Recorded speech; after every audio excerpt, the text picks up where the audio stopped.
Llegó un punto en mi carrera de activismo en el que mi vida en Londres ya no era una vida. Vivía con amenazas de muerte constantes, me atacaban, me acosaban. No tenía una buena vida en Londres. Y decidí que lo mejor sería venir a Israel. No lo haría de otra manera. Es la mayor bendición disfrazada. Recuerdo estar en ese helicóptero pensando cómo llegué a este punto en mi vida. Crecí en Massachusetts. Esto es lo que significa mantenerse firme en una decisión. Cuando me inscribí para el reclutamiento, sabía que existía la posibilidad de que estuviera en una guerra. Tomé una decisión. Voy a seguir adelante con ella hasta el final. El 7 de octubre fue un infierno. He estado ahí, luché contra el mal puro. Satanás mismo, esa gente vino a masacrar, a violar, a asesinar, a quitar vidas. Eso es lo que vinieron a hacer. Frontline Advocates fue fundada precisamente gracias a personas como Jess, como Nate. Amplificar sus voces es la misión de mi vida. Porque cuando los judíos guardan silencio, es cuando los problemas se hacen cada vez más grandes. Tienes que detenerlo, cortarlo de raíz antes de que sea demasiado tarde. Hoy nos acompañan tres personas que están luchando por Israel de maneras muy diferentes. Stav Cohen ya es una figura conocida en Stand Tall Israel. Él es un veterano de combate de las Fuerzas de Defensa de Israel y fundador de Frontline Advocates, una organización que lleva a veteranos israelíes y voces de primera línea a campus y comunidades de todo el mundo. También nos acompaña Jewish Jess, quien creció en el Reino Unido antes de hacer aliyá a Israel. Ella se ha convertido en una de las voces pro-Israel más reconocidas en las redes sociales, documentando la vida diaria en Israel mientras enfrenta el antisemitismo y la desinformación en línea. También nos acompaña Nate Gordon, quien es soldado de combate de las Fuerzas de Defensa de Israel, reservista y estudiante de Derecho, y ha experimentado de primera mano los desafíos de seguridad de Israel mientras estudia los debates legales en torno al conflicto.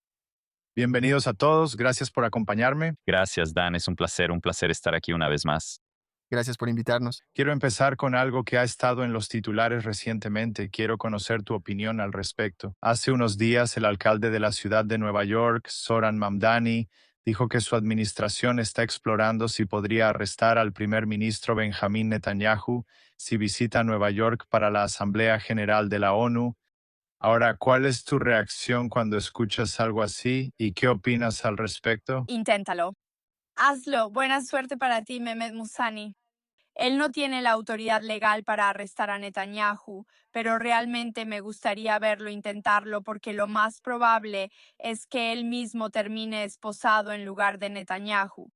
Y en mi humilde opinión británica, eso no sería algo malo, así que inténtalo. Nate, como estudiante de Derecho, ¿un alcalde realmente tiene la autoridad legal para hacer algo así? Sí, he estado estudiando derecho por unos 6 meses, así que tendrás que acudir a un experto, alguien como Tal Becker, una de las mejores voces en ese tema. Diré que Estados Unidos no ha firmado el Estatuto de Roma, así que las órdenes de arresto de la CPI, su jurisdicción en Estados Unidos no son no muy legítimas. También me gustaría agregar a esta conversación el hecho de que hace aproximadamente una semana, el secretario de Estado de Estados Unidos, Marco Rubio, publicó un artículo en el Wall Street Journal pidiendo el desmantelamiento de la CPI. Él argumentó que la Corte socava la soberanía de los países, especialmente de aquellos como Estados Unidos que no firmaron el tratado que estableció la Corte. Y creo que el punto principal aquí es cuando los tribunales internacionales que dicen tener legitimidad judicial y están destinados a resolver desacuerdos y hacer cumplir los derechos humanos. Cuando esos se convierten en foros públicos para que los países expresen cuán morales creen que son, entonces esos organismos internacionales pierden su legitimidad. Stav, ¿qué opinas? Bueno, créelo o no, Daniel, en realidad estoy literalmente a 300 metros de la ONU, estoy en La Haya, Países Bajos, y estoy tomando un curso de Derecho Internacional. Pero incluso sin ese curso, sin ser abogado, puedo decirte lo que cualquier otra persona puede decirte. Y esto es exactamente lo que mis colegas aquí han dicho. Mamdani no tiene ninguna autoridad en lo que respecta a arrestar a Benjamín Netanyahu. No creo que sepa mucho sobre derecho internacional, pero independientemente del derecho internacional, hemos visto lo que Mamdani prometió, ¿verdad? Él prometió que era transporte público gratis, autobuses gratis. Los viajes en autobús en realidad aumentaron los precios y bueno, en realidad subieron, creo, como un 35-40%. Así que, y esto es solo el principio. Ya sabes, es un proceso continuo. Él dice lo que tenga que decir para conseguir lo que necesita conseguir. Este es un comunista puro. Así es como actúan, como operan. Y creo que lo que Jess dijo lo resume muy bien porque quiero verlo intentar arrestar a Benjamín Netanyahu cuando el presidente de la nación más grande y poderosa de la tierra dijo específicamente que esto no va a pasar. Sí, Ahora, independientemente de la legalidad de esto, ¿qué mensaje crees que estos titulares envían al mundo? Quizá podríamos hablar más ampliamente sobre, ya sabes, la guerra mediática. Creo que al insinuar que siquiera va a intentar arrestar a Netanyahu, casi está legitimando la acusación de que Netanyahu es un criminal de guerra, lo cual es solo según, por supuesto, la CPI, que es un tribunal de pacotilla al que Estados Unidos e Israel ni siquiera pertenecen. Así que al decir Mamdani, sí, voy a intentar, al menos intentar, tratar de encontrar una manera de arrestar a Netanyahu, está legitimando su declaración, su fallo, y eso es problemático, específicamente en términos de relaciones públicas. Dicho esto, muchos de los votantes y jóvenes de Nueva York ya han prejuzgado que Netanyahu es, de hecho, un criminal de guerra, sin importar nada más. Así que es perjudicial en la ciudad de Nueva York, probablemente no. Pero a nivel global, sí, le da cierta legitimidad y peso. Ujú. Nate, ¿tienes algún comentario? Creo que lo único que podría agregar es que recientemente tuvimos 2 militares estadounidenses que fueron asesinados. Y creo que cuando el alcalde de Nueva York está tratando de arrestar al primer ministro de un país que está luchando contra el mismo enemigo, Irán, al que también combate Estados Unidos, simplemente socava por completo la política exterior estadounidense. Y creo que debería quedarse en Nueva York. Yo crecí en Massachusetts, así que soy fanático de los deportes de Boston. Nunca me gustó Nueva York para empezar, pero esto no está ayudando en nada que tenga que ver con esa ciudad. Pero creo que debería quedarse, y digo esto para muchas personas que están quizás más hacia la izquierda del espectro político. Israel es un lugar real con personas reales, niños reales, escuelas reales. Convertirlo en una especie de juicio moral está completamente mal, y eso es lo que veo que hace Mamdani. Así que creo que debería concentrarse en administrar su ciudad lo mejor que pueda. Sí. Stab, ¿tienes algún comentario aquí? tengo una conclusión, tengo una respuesta, tengo una respuesta. Mi opinión aquí para Mamdani, que el primer ministro de Nueva York intente arrestar al primer ministro de Israel, es la maniobra. Piénsalo de esta manera. Mamdani no le importa quién sea la persona, no le interesa Benjamín Netanyahu. A él le importa el mensaje, la propaganda de arrestar al primer ministro de Israel mientras se niega a reconocer al Estado de Israel como la patria judía, ¿verdad? Como un Estado judío. Nuestra respuesta, la respuesta de Frontline Advocates, es la mejor respuesta posible. Delegación. Vamos a traer a ex soldados de las fuerzas de defensa de Israel, influencers como Jess, que está aquí, sobrevivientes de Nova, veteranos discapacitados de las fuerzas de defensa de Israel a Nueva York, directamente a la oficina de Mamdani, y vamos a exigir debatir con él. ¿Y sabes cuál es la belleza de esto? No nos asusta su propaganda ni nada. Estamos dispuestos a enfrentarlo con cámaras, ¿sabes? Él sabe lo que está haciendo cuando miente frente a las cámaras. Es solo mi opinión personal. Por supuesto, no estoy representando la opinión de otra persona, pero Obama, la administración de Obama, el acuerdo de 2015, hicieron cosas horribles. De hecho, eso llevó a la situación que enfrentamos hoy, y él era un gran orador. Dicho esto, él perderá cuando tenga que enfrentarnos, porque al final del día crecimos en Inglaterra, Estados Unidos, Israel, diferentes lugares con una base común muy fuerte. Y eso es la justicia, luchar por lo correcto, la democracia. Sí. Hablando de democracia, ¿por qué crees que Israel está siendo juzgado de manera diferente que otras democracias? Si cualquier otro país hubiera sido atacado como lo fue Israel el 7 de octubre, creo que habría mucho más apoyo global. pero cuando se trata de Israel, ya el 8 de octubre hubo protestas y 3 años después estamos pasando por todo esto ahora. ¿Qué crees que sea? ¿Por qué crees que Israel está siendo como el blanco de todo esto? Bueno, creo que es muy parecido a lo que dije antes sobre que la gente ya decidió que Netanyahu es un criminal de guerra. Creo que han hecho exactamente lo mismo con respecto al Estado de Israel como tal. Ya han tomado una decisión. Hay una predisposición a estar fundamentalmente en desacuerdo con el Estado de Israel y su existencia. Y desafortunadamente, todos los eventos de los últimos 3 años no han hecho cambiar de opinión a la gente, sino que han seguido reforzando la idea y la premisa de que Israel como Estado no debería existir. Siempre ha sido una premisa, siempre ha sido un tema de conversación. Y ahora ha pasado al primer plano de la geopolítica y se ha exacerbado. No creo necesariamente que nos hayan juzgado de manera justa porque pienso que desde el principio, desde 1947 en adelante, el Estado de Israel ha sido polémico, ha sido cuestionado. Nada ha cambiado, es como una roca rodando cuesta abajo, solo sigue acumulando lodo y ha llegado a tal punto ahora que no podemos hacer nada bien ante los ojos del público ya. No importa lo que hagamos, enviamos tropas a Venezuela para cuidarlos después de un terremoto y son acosados en Venezuela, están salvando vidas, no podemos hacer nada bien. Desafortunadamente nos juzgan injustamente, así es el mundo. Y la manera de combatir eso es, como dijo Stab antes, defenderlo públicamente, luchar por el país, mostrar a las personas reales que hay detrás de este país y su humanidad. Volver a poner eso en primer plano porque creo que se ha perdido en la esfera pública, sí. Nate, ¿tienes algo que agregar? No, creo que lo que dijo Jess es totalmente acertado. Esta es una de las preguntas del millón en la vida judía moderna y también de la vida judía antigua. ¿Por qué nosotros? ¿Por qué? ¿Por qué de entre toda la gente? Y hay muchas cosas buenas pasando en el mundo. También hay muchas cosas malas pasando en el mundo. ¿Por qué los medios internacionales se enfocan en nosotros? Y tan seguido, cuando escucho a la gente responder esta pregunta, la respuesta típica es, bueno, antisemitismo, así ha sido siempre. Así es como va a ser, y creo que es una explicación razonable. Otra que me gustaría agregar a la conversación es el hecho de que creo que los judíos se exigen mucho a sí mismos. Y creo que cuando nos exigimos ese alto estándar, cuando se nos acusa de ser menos que eso, actuamos y alzamos la voz.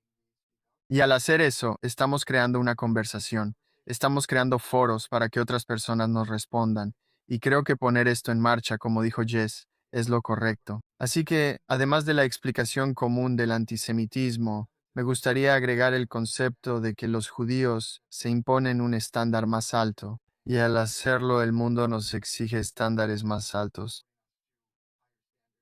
Algunos podrían llamarlos dobles estándares, pero es un estándar diferente y posiblemente más alto del que se espera de cualquier otra persona en el mundo. Tab, ¿crees que esta es la razón por la que creaste Frontline Advocates para abordar este gran problema de que Israel sea señalado entre todos los demás países y simplemente señalar toda la hipocresía? Absolutamente, Daniel, establecimos Frontline Advocates porque ya estábamos hartos del contenido tibio. Personalmente me encanta hablar en las sinagogas y, si tengo la oportunidad, el privilegio de fortalecer la resiliencia judía y hablar con la gente. Pero si te encuentras una y otra vez recibiendo una ovación antes de decir una palabra, lo más probable es que estés en el lugar equivocado. Ya tuve suficiente de entrar a escondidas por la puerta trasera de una sinagoga, contar mi historia, hacer llorar a algunas personas, cantar un tic-ticún, un poco de plática, unas fotos, y eso es todo.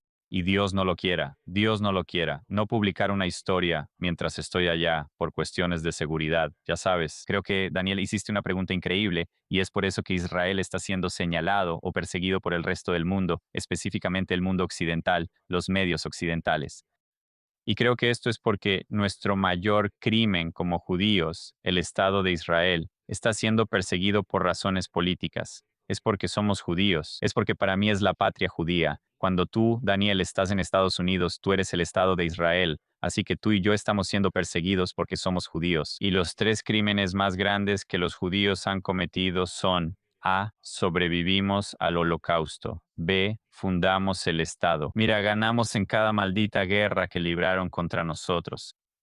No pueden comprender cómo es posible que una entidad tan pequeña, un grupo tan pequeño de personas, haya logrado tanto en tan poco tiempo. Sabes, creo que hemos ganado un porcentaje respetable de los premios Oscar, ¿verdad? Solías saber exactamente cuánto. Quizás sus espectadores puedan ayudarnos diciéndonos exactamente cuánto es. Y si me permiten compartir una experiencia personal, el otro día aquí en la ONU estaba tomando un curso de Derecho Internacional. Estudiantes de todo el mundo, Taiwán, China, lo que sea, enviaron fotos de delegaciones, fotos grupales de la Embajada de China, de la Embajada de Estados Unidos, etc. La foto grupal de la Embajada de Israel generó rechazo. Por supuesto, cómo no. Uno de los israelíes se levantó, ya sabes. Su nombre es Maya, es una nazi, solo tiene 25 años, pero es una maldita heroína. Y ella dijo, chicos, a 350 personas, futuros líderes europeos, ella dijo, chicos, quiero que sepan que esto es una falta de respeto y francamente repugnante recibir esa resistencia. Ya sabes, recibimos emojis y mensajes de odio, etc. Y luego abrimos un debate. Docenas de estudiantes, Daniela, de todo el mundo, jóvenes, nos están inundando con odio, mensajes de odio. Literalmente llega a un punto en que nos han llamado terroristas, asesinos de bebés, maniáticos del genocidio, lo que se te ocurra. Fuimos con el gerente, con el jefe del curso, con el secretario general. Por supuesto, no querían escuchar nada de lo que teníamos que decir, y dijeron, bueno, ya sabes, pasa desafortunadamente una y otra vez. Te agradecen que este año no vinieron usando la cufilla. Cerraron el grupo de WhatsApp o la opción para que los participantes enviaran un mensaje, y esa fue la respuesta. Cuando el antisemitismo no enfrenta consecuencias, lo que obtienes son dos cosas. Libertad para hacer lo que quieras. B, tienes la oportunidad de ser un héroe. Pero ¿sabes qué es lo que más necesita un héroe en el mundo, Daniel? Una víctima. Y por eso siempre muestran a ese pequeño niño de 5 años en Gaza. Aunque la foto o el video sean falsos, necesitan un propósito en sus vidas. Ya sabes, Viktor Frankl, el hombre en busca de sentido, necesitan ese propósito. De lo contrario, solo tienen el cabello azul o morado. No saben si son hombres o mujeres y están buscando hacer algo con sus vidas. Sí, exactamente. Ahora quería entrar en sus historias personales. Empezaré con Jess. ¿Quién eras cuando crecías? ¿Por qué dejaste Inglaterra e hiciste Aliá? Quizá ya sabes, cuéntanos cuál es tu historia personal. Bueno, crecí en el noroeste de Londres, en un vecindario muy judío.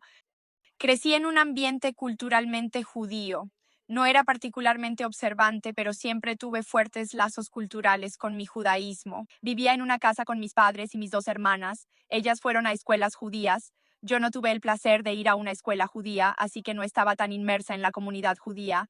Crecí viajando de ida y vuelta a Israel en las vacaciones cada año, 2 veces al año, y tenía un amor profundo y eterno por este país. El 7 de octubre yo trabajaba en la industria del marketing de moda con todas mis amigas liberales y de izquierda un poco locas. Y ocurrió el ataque. Y ese mismo día me metí a las redes sociales y empecé a luchar, empecé a hacer activismo. Me uní a debates en vivo donde discutía con yihadistas británicos, literalmente en las redes sociales. Y de ahí fue escalando y seguí haciéndolo. Y juré alzar la voz todos los días, el tiempo que sea necesario para proteger a mi gente. Llegó un punto en mi carrera de activismo en el que mi vida en Londres ya no era una vida. Vivía con amenazas de muerte constantes. Me atacaban, me acosaban. No tenía una vida buena, segura ni agradable en Londres. Y decidí que lo mejor para mí, para mi seguridad y también para la seguridad de mi familia en Londres, sería venir a Israel. Así que me mudé aquí hace 6 meses, 6 meses y medio ya. No lo haría de otra manera. Es la mayor bendición disfrazada que me ha pasado en la vida y estoy muy agradecida, muy orgullosa y muy feliz de ser parte de este país. Me siento bendecida y sí, como dije, no lo haría de otra manera y lucharé hasta el día que muera. Y esa soy yo. Amén. Por cierto, hay un video increíble, Daniel, de una cámara de seguridad que muestra exactamente cómo intentaron forzar la entrada. ¡Wow! Sí, literalmente, no es una forma de hablar, literalmente fueron a su casa, La mayoría de las veces. igual que en los años 30, Sí. otra vez los años 30. Nate, ¿podrías compartirnos tu historia personal? Claro, sí, la mía es inusual en el sentido de que crecí en un pueblo muy pequeño en Massachusetts, un pueblo pequeño llamado Amherst. Fui a una escuela Solomon Schechter mientras crecía, en una familia que hacía cenas los viernes por la noche y estaba involucrada con la pequeña comunidad que había en esa zona. Después fui a Kenyon College, que es una universidad pequeña en Ohio, donde estudié literatura inglesa. Me gradué de ahí en 2020 y ese verano vine a Israel. El primer año que estuve aquí, estuve en Haifa. Enseñé inglés en una escuela de habla árabe. Una experiencia muy interesante, gente increíble. Y durante ese año decidí hacer aliyá y enlistarme en el ejército. Serví en Duvdevan, una unidad que se enfoca en contraterrorismo urbano. Mi equipo estaba en los kibbutzim el 7 de octubre. Luego estuvimos en Gaza, en Líbano, en Cisjordania, y desde que me dieron de baja hace aproximadamente un año y medio, he estado estudiando Derecho en la Universidad Reichman y viviendo en Tel Aviv. La parte de mi historia de la que a veces me gusta hablar es cuando salí de Estados Unidos. En 2020, más o menos, digamos, secundaria, preparatoria, empecé a sentir que tenía un guión que ya estaba escrito para mí, habiendo crecido en Estados Unidos, que al haber nacido en este día yo iba a... ¿Podrías decir exactamente qué día me graduaría de la preparatoria, exactamente qué día me graduaría de la universidad, exactamente qué día obtendría mi maestría, me casaría, tendría una familia, tendría una carrera y todo lo demás? Y me di cuenta de que tenía el deseo de salir de lo que algunos llaman la carrera de la rata, y al venir a Israel he estado aquí algunas veces con mi familia. Pero de alguna manera la decisión también me sorprendió, porque al principio solo planeaba estar aquí por un año, y luego pensé en qué sería lo más significativo para mí en mis veintes. Y me di cuenta de que hacer el servicio militar y tener esa experiencia aquí significaría más para mí, y sería algo que, si no lo hacía, me arrepentiría, así que lo hice. Recientemente estaba leyendo un libro que probablemente muchos de tu audiencia conocen o están familiarizados con él quizás. Es Cartas a un amigo judío estadounidense de Gila Hawkins, que escribió por primera vez en 1977. Él plantea un argumento que se me ha quedado grabado, que es que cualquier judío que se preocupe por el futuro del pueblo judío se mudará a Israel y enfocará sus esfuerzos en construir un pueblo judío fuerte aquí. Yo creo en una diáspora fuerte, creo que es increíblemente importante. Creo que sería un mundo triste si viviéramos en un mundo donde no hubiera judíos fuera de Israel, pero sí me conecté con su idea de que Israel es el lugar en el mundo más conectado con mi identidad judía y decidí que eso era de lo que quería ser parte. Stab, tengo una pregunta para ti. Como fundador de Frontline Advocates, ¿qué viste en Jess y en Nate que te hizo pensar que estos dos serían perfectos para unirse a mi misión? Vi algo obligatorio. Sabes, Nate, yo, Daniela, recuperé mi vida varias veces. Primero, la primera vez fue en la Operación Margen Protector en 2014, la guerra previa en Gaza, cuando unas balas silbaron junto a mi oído. Quedé sordo por unos segundos ahí y pensé, está bien, sin hacer preguntas. Hay un Dios y Él me está cuidando, ya sabes, así como cuidó a mi abuelo en Auschwitz, donde perdió a sus dos padres, pero él sobrevivió y luego logró venir y fundar el Estado de Israel.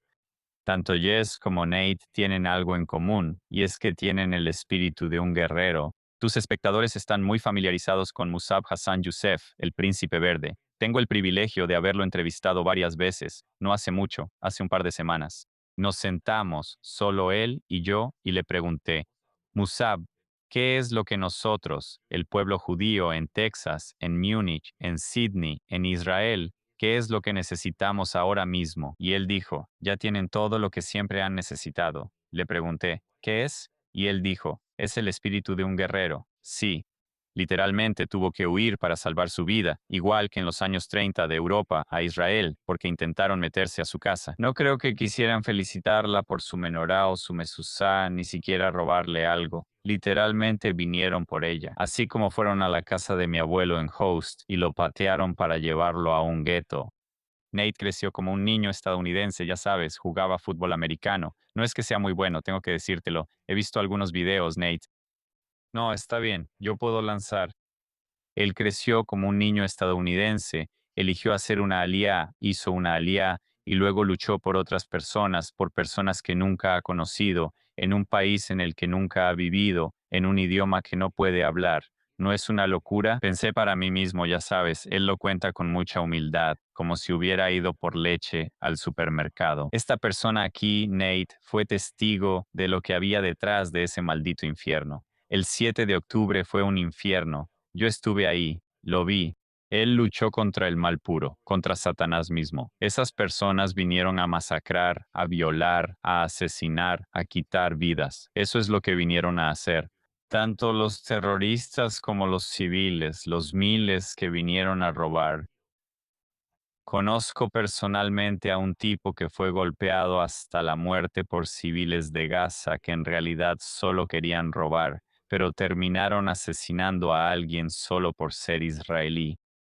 Frontline Advocates fue fundada exactamente para, por y gracias a personas como Jess, como Nate y muchos otros veteranos discapacitados de las fuerzas de defensa de Israel que perdieron una mano, un amigo, que enterraron amigos, hermanos y hermanas en el monte Herzl en Jerusalén. Mi misión de vida es amplificar sus voces, porque cuando los judíos se quedan en silencio, justo como intentan hacer con nosotros aquí en la ONU, es cuando los problemas se hacen cada vez más grandes. Y entonces es como una bola de nieve, ¿sabes? Tienes que detenerlo y cortarlo de raíz antes de que sea demasiado tarde. Y francamente, cuando tienes a un alcalde de Nueva York que está rechazando al Estado de Israel, que se niega, que está diciendo, amenazando con arrestar al primer ministro de Israel.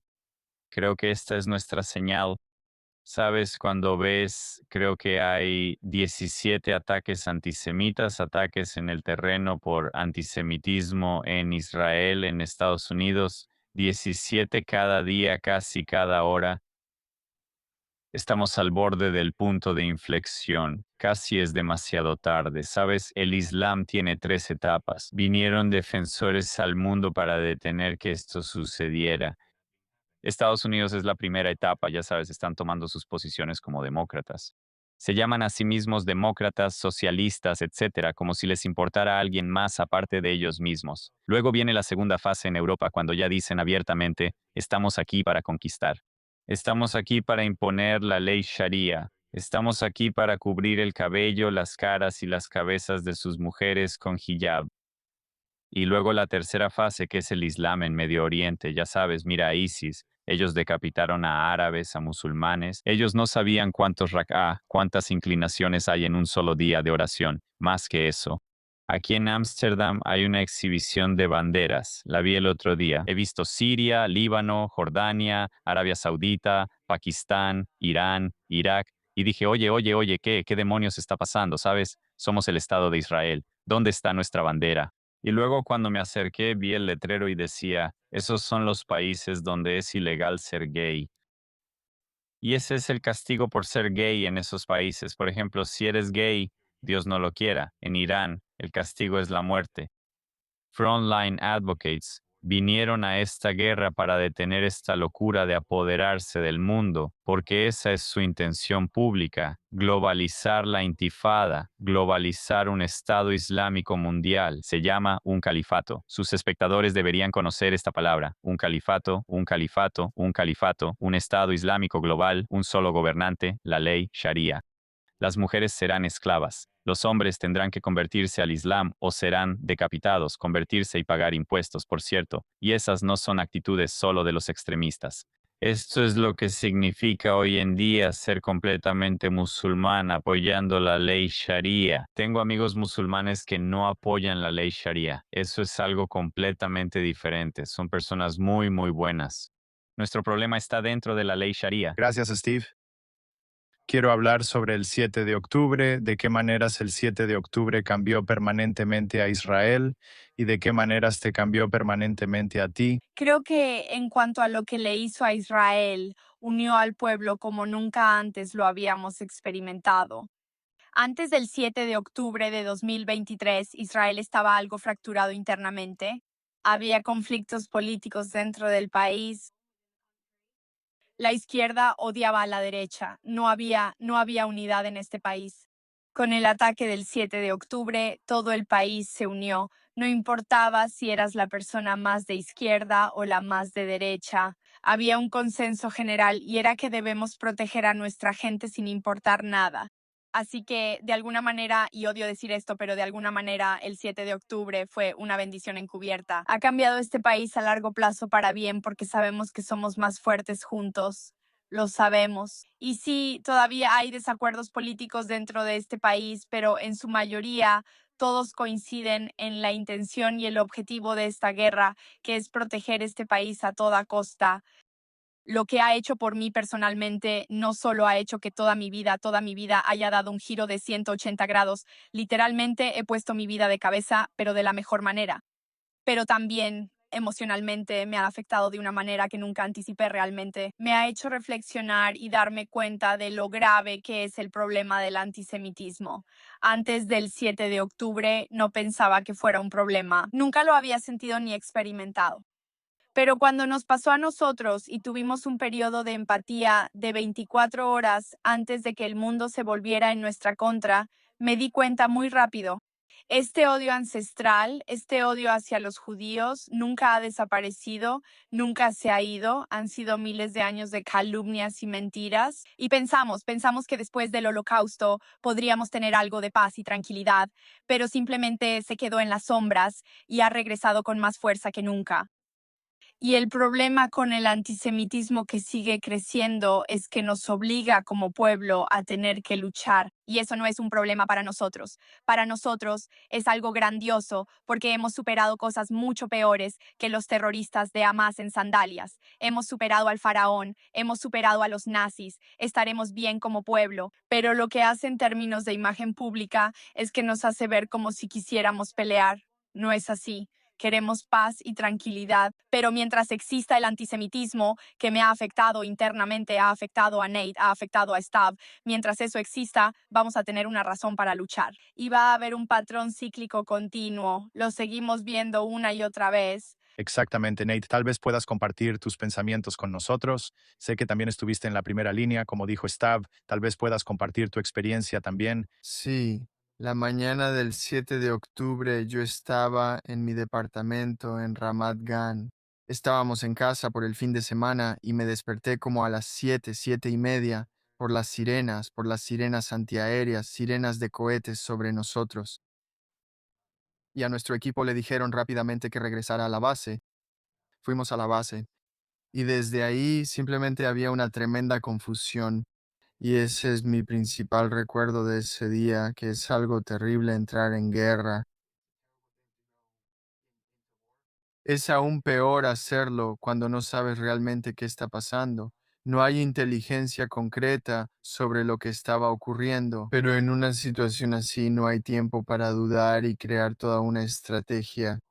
Tienes que bajar ahí y eliminar a los terroristas que estaban ahí. Bajamos en helicóptero. Recuerdo estar en ese helicóptero y decirme a mí mismo, primero que nada, cómo llegué a este punto en mi vida. Crecí en Massachusetts, cómo llegué aquí. Pero más en serio, estaba pensando, así que esto es lo que significa seguir adelante con una decisión. Cuando me inscribí para el reclutamiento, sabía que existía la posibilidad de que estuviera en una guerra. Personalmente, pensé que sería en Líbano antes que en Gaza. Pero recuerdo estar en ese helicóptero y pensar, tomé una decisión, la voy a llevar hasta el final. Personalmente, tengo la suerte de estar aquí y de que todo mi equipo esté vivo para contar historias. Una cosa de la que me gustaría hablar puede centrar en todos los temas de seguridad sobre el 7 de octubre, y creo que Medio Oriente es un lugar mucho más seguro para Israel ahora que antes. Así que, en ese sentido, tengo mucha esperanza. Me gustaría comentar sobre el alma de Israel por un momento. Recientemente, la semana pasada, vi la nueva película de Christopher Nolan, La Odisea, que trata sobre el rey y guerrero griego, Odiseo, en su viaje de regreso a casa, su viaje de 10 años de regreso a casa tras la guerra de Troya. Y parte de esos 10 años son los desafíos físicos de atravesar mares tormentosos con antiguos barcos de madera. Parte de eso es encontrarse con obstáculos mágicos que los dioses ponen en su camino. Pero la historia, y esta es una historia antigua y es tan relevante hoy en día, la historia realmente trata sobre un soldado de combate que está tratando de descubrir cómo puede regresar a casa, cómo puede volver a ser padre, esposo, en el caso de Odiseo, un rey. Su hijo y su esposa, la reina, tienen que resistir a las personas en el frente interno que están amenazando el reino, esperando que Odiseo esté muerto. Así que la historia trata tanto del frente interno como del viaje de regreso a casa de los soldados combatientes. Creo que lo que me dejó es esta sensación de que en Israel todos somos Odiseo, todos estamos encontrando nuestro camino de regreso a casa después del 7 de octubre. Incluso aquellos de nosotros que logramos regresar físicamente a casa después de la guerra, todavía estamos tratando de descubrir cómo continuar una vida en la que amigos, hermanos, esposas y abuelos fueron asesinados. Y ese es un proceso por el que cada uno de nosotros está pasando. Creo que una de las cosas en las que los israelíes son mejores que casi cualquier otra persona que he conocido es sentarse y tomar café y and, uh, hablar durante horas. Y creo que eso es una terapia para nosotros. Y creo que todos somos Odiseo, todos estamos de camino a casa. Incluso si estamos físicamente en casa, estamos encontrando nuestro lugar en la sociedad. Israel está encontrando su lugar en el mundo. Ahora mismo hay mucha negatividad. Creo que así como Odiseo encontró su camino a casa, Israel también encontrará su camino a casa. Así que trato de terminar con una nota de esperanza. Y me encanta esa historia de la Odisea de Homero, y creo que es muy relevante para lo que está pasando en Israel hoy en día. Hermoso. Stav, solo nos conocimos después del 7 de octubre y sé que, ya sabes, creaste Frontline Advocates. Sabes, debió de ser el 7 de octubre, debió haberte afectado mucho, pero ¿quién era Stav antes del 7 de octubre? ¿Quién fue Stav después del 7 de octubre? Quizás puedas darnos tu opinión sobre mi otra pregunta. Sabes, Daniela, debo decir que tuve el privilegio de ser entrevistado docenas de veces desde el 7 de octubre, quizá más. Nadie me ha preguntado eso nunca. Así que voy a dar como una primicia aquí. Nadie, no creo que nadie lo sepa, pero antes del 7 de octubre yo era bailarín, era maestro de salsa. Y amo bailar más que cualquier cosa en este mundo. Soy bailarín. Este soy yo, esto es lo que soy. Amo la música, amo bailar, amo a la gente, amo sonreír, amo reír. Tenía dos ONGs. Una de ellas apoya a sobrevivientes del Holocausto. Mi abuelo sobrevivió a Auschwitz, ¿sabes? Y él hizo lo mismo. Así que de alguna manera quería ser digno de llamarme su nieto. Así que seguí su camino. Y la otra ONG apoya a personas con autismo, ya que mi hermano mayor Dan es autista. Así que de alguna manera ver cómo el Estado desafortunadamente no puede darle lo que necesita. Así que en nuestra ONG hicimos entrenamientos personales de acondicionamiento físico para personas con autismo como parte de su terapia, para que, ya sabes, estén involucrados en el mundo y no estén escondidos en un rincón. Después del 7 de octubre y yo era abogado. Soy abogado, ya sabes, y pensé que solo me ocuparía de mis propios asuntos. Sería abogado de mis propias ONG, bailaría salsa, haría que la gente se sintiera más segura con su cuerpo. Después del 7 de octubre me di cuenta de que tengo un propósito mucho más grande que cumplir en este mundo. Durante 12 años, Daniel, he estado luchando en las fuerzas especiales de las Fuerzas de Defensa de Israel. Perdí la cuenta de cuántos terroristas intentaron matarme, cuántas balas silbaron sobre mi cabeza, cuántas granadas y explosivos me han lanzado. RPG. Quién sabe, por cierto, ni una sola vez. En mis 12 años en el campo de batalla, nunca había un terrorista con uniforme. Jamás. Ahí siempre son doctores, prensa, civiles o niños, supuestamente, o incluso una mujer embarazada. Tuvimos un incidente con ella. Ella fingió dar a luz y luego su esposo. No era mi propio equipo. Ella fingió dar a luz. Nuestro médico intentó ayudarla y luego su esposo estaba golpeando desde dentro de la pared. Sabes, no es una, no sé cómo se llama en inglés, pero puedes disparar a través de la pared. No está hecha de pared de Pavati. Gracias. Y luego un soldado, de hecho, el médico resultó gravemente herido. Él es un tipo increíble, sobrevivió y así es como están usando a su propia gente como escudos humanos, por cierto. Pero en estos 12 años me he dado cuenta de que tengo que luchar esta noche para evitar que ocurra el próximo ataque terrorista o para atrapar a los terroristas que acaban de asesinar a Zeynep Geyik, para que quede claro. Una mujer embarazada, una madre con 3 hijos. Ella iba camino a dar a luz a su cuarto hijo y fue asesinada por su mayor crimen, ser judía. Después de 12 años después del 7 de octubre, me di cuenta de que no tengo el privilegio de bailar o apoyar a personas con autismo o sobrevivientes del Holocausto, aunque para mí es el mayor honor poder servirles. Mi propósito es servir, es luchar por el mañana, por el futuro, no solo por esta noche, no solo para prevenir el próximo ataque terrorista, sino para evitar que los radicales tomen el control de este mundo y para evitar que la historia se repita. Como lamentablemente estamos viendo, estamos presenciando que está empezando a suceder. Ahora sabemos que la gente constantemente usa palabras como genocidio, ocupación, apartheid, crímenes de guerra. ¿Cuáles son los mayores conceptos erróneos sobre Israel? ¿Y qué opinas sobre la desinformación que existe sobre Israel?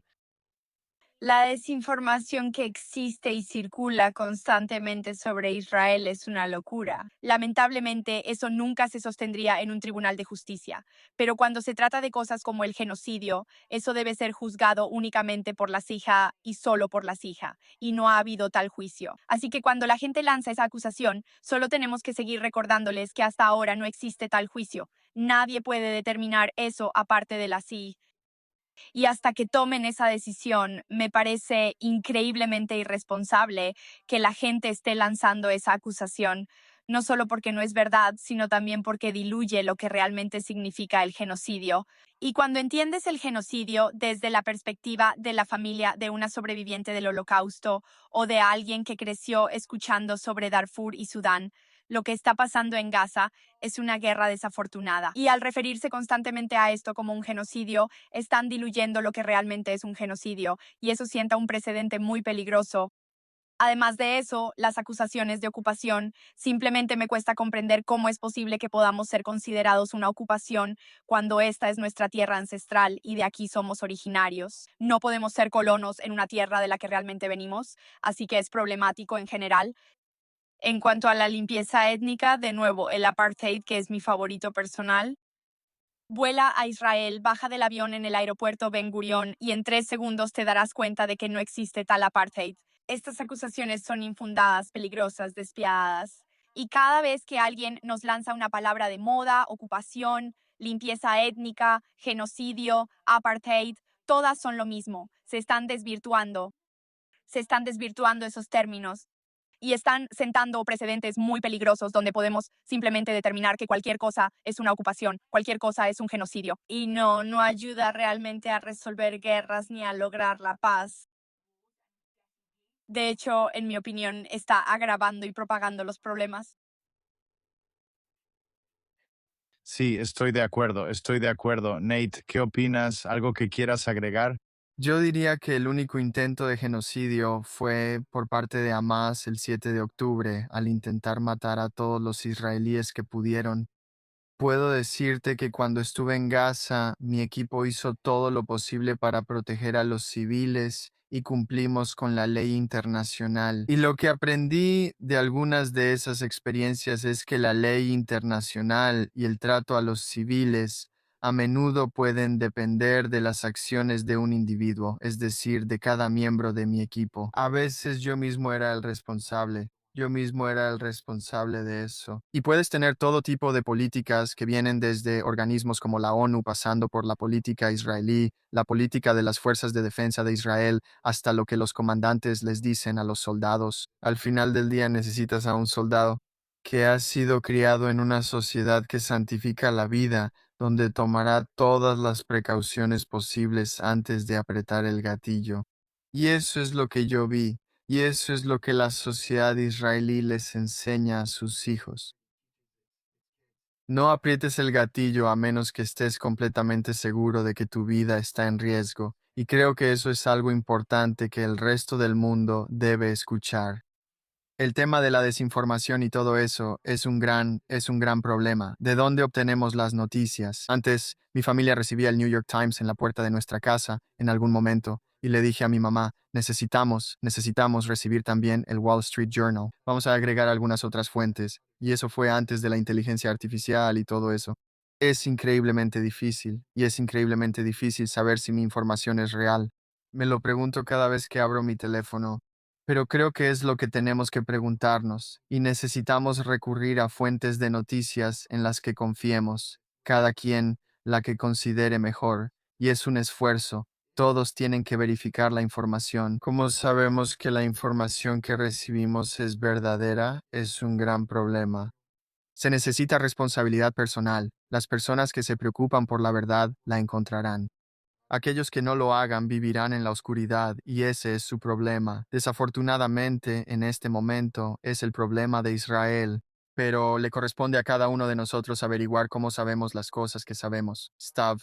En este punto has estado en muchos campus universitarios. ¿Qué encuentras? Ya sabes, cómo lidias con estas palabras de moda que están surgiendo en contra de Israel. Sé que te enfrentas cara a cara con algunas personas ahí. Cuéntanos tu experiencia. Bueno, Lo desgloso, ya sabes, ¿no? Si dicen genocidio, ocupación, apartheid, normalmente hago preguntas y usualmente eso funciona porque no tienen hechos en los que basarse, solo lo que han escuchado. Así que una vez que lo desglosas, eso prácticamente no es ni siquiera el 50% del trabajo, sino el 90%, y luego todo lo que tienes que hacer es rematar. Pero cuando encuentro a alguien que es académico y que realmente sabe de lo que está hablando, ¿qué tal esto? No tienes que ser abogado, ni necesitas serlo, ni siquiera necesitas ser periodista para saber que el derecho internacional se enfoca en la intención, es decir, en lo que intentas hacer y en tus habilidades para tomar decisiones. Así que cuando ves a mis enemigos, a más, el 7 de octubre nunca los he escuchado intentar, nunca los he visto intentarlo, porque se trata de la intención, ¿verdad? Intentar hacer lo que supuestamente están haciendo, liberar Palestina. Nunca gritaron eso, ¿verdad? Gritaron Allah Akbar, porque de esto se trata todo esto. ¿Alguna vez has escuchado a alguien gritar Shema Israel y hacerse explotar en una estación de autobuses? Así que el derecho internacional es eso. Es bastante gracioso que nuestra carta más fuerte en realidad la estén tratando de usar en nuestra contra, porque yo sé, ningún otro ejército, cero ejércitos tuvo que pelear en un campo de batalla tan abarrotado contra el enemigo, que se esconde con rehenes en túneles, debajo de hospitales, entre civiles, mujeres embarazadas y ancianos. Creo que en lo que respecta al derecho internacional tenemos la ventaja y, sabes, cada vez que hablo con estudiantes universitarios en NYU, UCLA, la Universidad de Columbia, la Universidad George Washington, vamos a regresar muy pronto, ¿verdad? En nuestra próxima delegación vamos a regresar allí muy pronto con Jess, sobrevivientes de Nova, veteranos discapacitados de las Fuerzas de Defensa de Israel, este agosto, por cierto. Cuando vamos allá, les dejamos escoger las herramientas, ya sea derecho internacional, propaganda, religión, historia o supuestos hechos. De cualquier manera, siempre vas a ganar. Sabes, no puedes disipar la oscuridad con más oscuridad, ¿verdad? Solo la luz puede hacer eso. Como nosotros traemos la luz que representa la verdad, nunca puedes perder. ahora quiero hacer una última pregunta. Ahora, ustedes son frontline advocates, como mencionamos, ustedes están haciendo el trabajo pesado, pero ¿qué hay de todos los demás simpatizantes de Israel en el mundo? ¿Cómo pueden convertirse en defensores? ¿Pueden usar las redes sociales? ¿Pueden usar otros medios? ¿Qué opinas al respecto? Creo que hay muchos medios para involucrarse. También me gustaría motivar a la mayoría silenciosa. Sé que están ahí afuera. Ya no podemos darnos el lujo de guardar silencio. Creo que ya no podemos darnos el lujo de ser judíos débiles. Si no eres judía y ves que tus amigas judías están siendo lastimadas, dañadas, atacadas y excluidas, ahora es el momento de defenderlas. Puedes hacerlo de muchas maneras. Puedes hacerlo alzar la voz, puedes usar las redes sociales, puedes empezar a defender esa causa. O pueden ser cosas pequeñas como ir a la sinagoga o apoyar a tus amigas judías diciéndoles que estás ahí para ellas. Haz tanto como puedas. Cada quien tiene su propia capacidad y cada quien tiene sus propias habilidades. Y no estamos pidiendo que todas o todos se paren con un megáfono en medio de Times Square y griten, soy sionista. No esperamos eso de la gente. pero me encantaría ver que tantas personas como sea humanamente posible tengan el valor de involucrarse de alguna manera, de algún modo, ya sea a través de las redes sociales, ya sea simplemente apoyando a tus aliados, ya sea donando económicamente y apoyando a las fuerzas de defensa de Israel o al pueblo judío afectado por esta guerra. Hay mucho que todos podemos hacer y creo que mientras más de nosotros nos involucremos y más personas aboguen por la verdad, por el amor y por el futuro, porque el futuro está en juego aquí, será mejor. Así que animaría a todos a involucrarse a su manera y de la forma en que se sientan cómodos. Nate, sí, creo que voy a decir tres cosas. La primera es que así como si vieras a alguien siendo golpeado en el suelo en tu centro comercial local, yo esperaría que alguien interviniera, dijera algo y lo detuviera. Lo mismo aplica aquí. Si ves algo antijudío, antisemita, si ves una esvástica en tu comunidad, seas judío o no, ve a la policía, repórtalo, la historia está de tu lado. Eliminar símbolos y actos repugnantes contra los judíos y contra cualquier persona es fundamental para tener buenas comunidades y no solo para Israel. La segunda cosa, esto es más para los judíos. Realmente creo en apoyar a las pequeñas comunidades judías. Yo vengo de una, fui parte de una mientras crecía, fui parte de una en la universidad. Creo que cualquier grupo o comunidad de judíos en cualquier lugar merece ser apoyado financieramente y de cualquier otra manera. Creo que no queremos llegar al punto en que las únicas comunidades judías fuertes sean Miami, Nueva York, Los Ángeles y Chicago. Hay comunidades tremendas ahí y la gente ahí es increíble, pero creo que necesitamos mantener comunidades judías fuertes, comunidades en cada rincón. En tercer lugar, y esto es una invitación tanto para judíos como para no judíos, vengan a Israel, súbanse al avión, vengan a Israel, vean lo que está pasando aquí, decidan por ustedes mismos. Todos pueden subirse a un avión y venir aquí. Hay tantas organizaciones. Si eres judío, puedes conseguir ese vuelo gratis. Si no eres judío, hay muchas organizaciones que están trabajando para traer personas de todas las religiones, de todos los orígenes aquí. Creo que es fundamental que traigamos gente al aeropuerto Ben Gurión para que vean lo que está pasando aquí, porque creo que mucha gente realmente cambiará de opinión sobre Israel. Y si no lo haces, bueno, al menos hiciste un esfuerzo de buena fe para aprender sobre ello. Y al final del día, cada quien con su propia opinión. Pero esas son mis tres cosas. Alcen la voz en sus comunidades, apoyen a las pequeñas comunidades judías y también a las grandes, si podemos, y vengan a Israel. Wow, muy, muy importante. Stav, cerramos contigo. ¿Qué opinas? Hay algunas empresas, algunos sitios web, algunas organizaciones a las que entras a su sitio y están haciendo tantas cosas que al final del día ni siquiera sabes qué están haciendo. ¿Sabes? Si alguien te apunta con una pistola a la cabeza y te dice, en 7 palabras o menos, dime qué están haciendo, no sabes. ¿Conoces esos lugares en Israel, pequeñas tiendas que venden hummus? Y ya, tal vez shakshuka, y ya.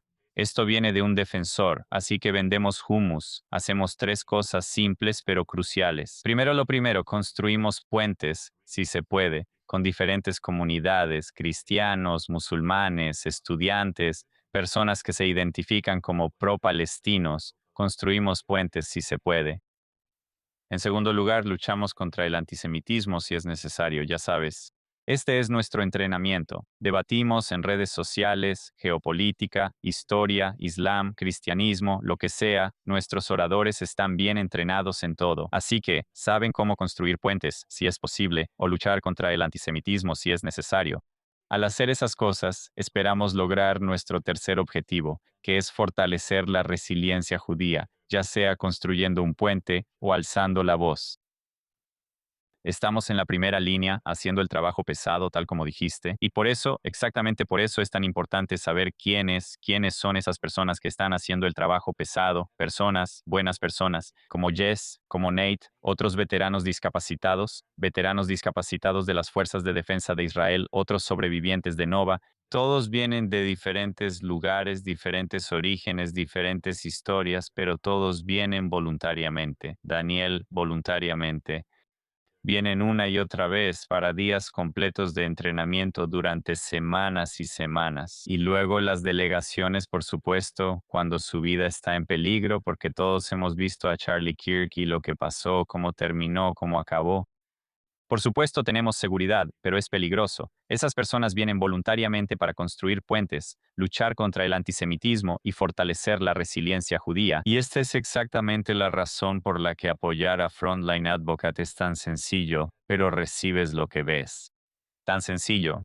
Literalmente estás permitiendo que buenos y fuertes sionistas, porque no necesariamente solo judíos, también tenemos musulmanes y cristianos, sionistas fuertes que luchan por el Estado de Israel. Y esto me lleva realmente a agradecerte, Daniel, porque sin ti solo tendríamos historias desgarradoras del Monte Herzl de nuestros amigos que están enterrados allí. Pero sin ti no tenemos el micrófono, la plataforma, el escenario, la oportunidad de decirle al mundo que luche contra el antisemitismo y de contarle al mundo exactamente lo que presenciamos ese día, el 7 de octubre, y después la guerra. Así que muchas gracias por el honor y por dedicar tu vida a esto. Tienes una familia que mantener. Todos sabemos que estás dedicando tu vida de tiempo completo a los judíos en Australia, en Múnich, en Israel, en cualquier lugar. Gracias desde el fondo de mi corazón. Gracias. Por supuesto, por supuesto. Solo para mostrar que incluso desde América puedes hacer lo que puedas para ayudar a Israel y a la causa judía. Stab, ¿cómo puede la gente encontrar a Frontline Advocates? ¿Tienes un sitio web? ¿Tienes algún lugar donde puedan contactarte? Y tal vez si quieren invitarlos a su comunidad, ¿cómo pueden comunicarse con ustedes?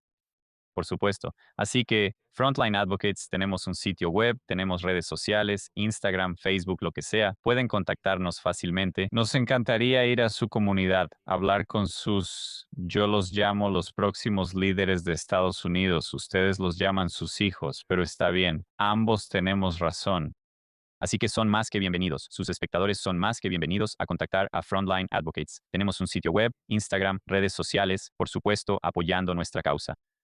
Pero esto es lo que nos permite formar a más voceros y llevarlos a Estados Unidos. Y permítanme agregar que estamos en colaboración con el Ministerio de Asuntos Exteriores. Ellos nos están ayudando con la capacitación y muchas otras cosas y también con la organización de discapacitados de las Fuerzas de Defensa de Israel, ya que en realidad nos están proporcionando veteranos discapacitados de las Fuerzas de Defensa de Israel que nosotros capacitamos. También es parte de su rehabilitación.